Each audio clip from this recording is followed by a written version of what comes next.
Quý tế mu thêm.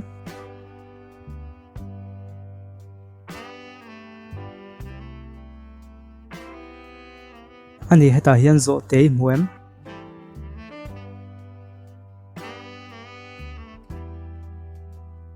Chimbuk i muem. Savaki i muem.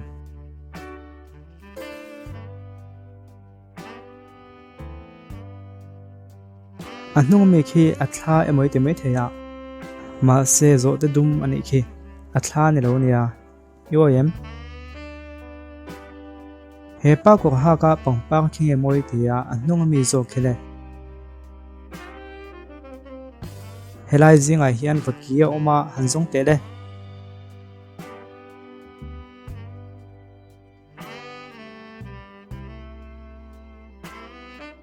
Zo te dum hi i mu thayem. Asam chu abok nal hle mai. Ngoi te ni lo mi khring tho ni khio. Henu hi ako nga abung de mole amakasin. He po hian ke nei mi lo awamak thinem. Yoi lo mai thaya an hnunga mi palo da khi milem ani lo nia apa tak tak ani khi. Hei hi enge omzen vele ta le. Ui hi imu tel lo chuan no tanga bong hute bolai amoi te mai the. Kel no te imu them.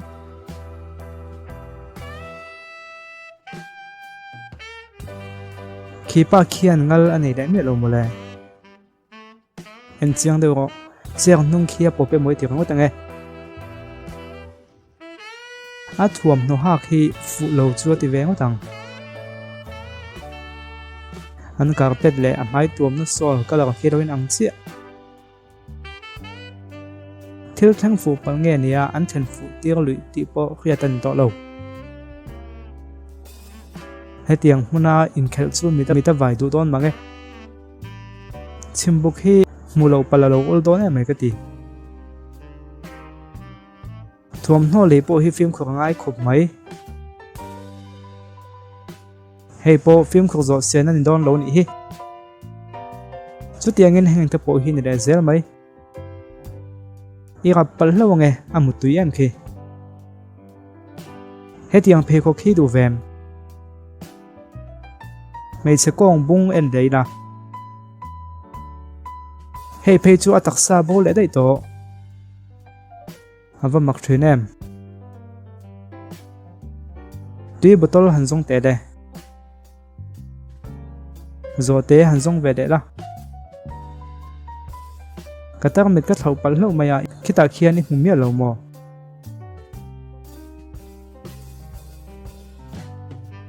TV remote control ro na thata kania e muem.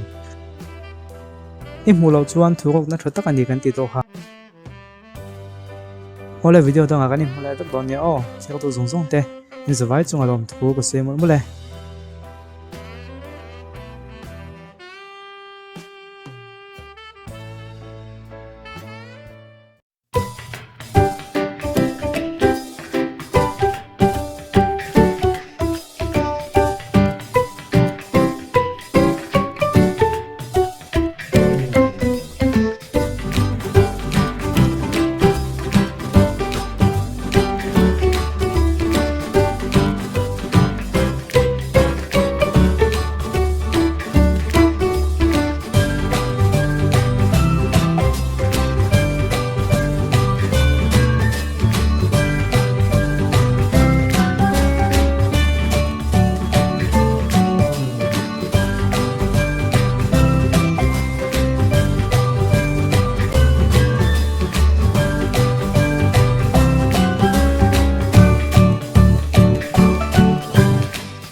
Stop right there, criminal scum!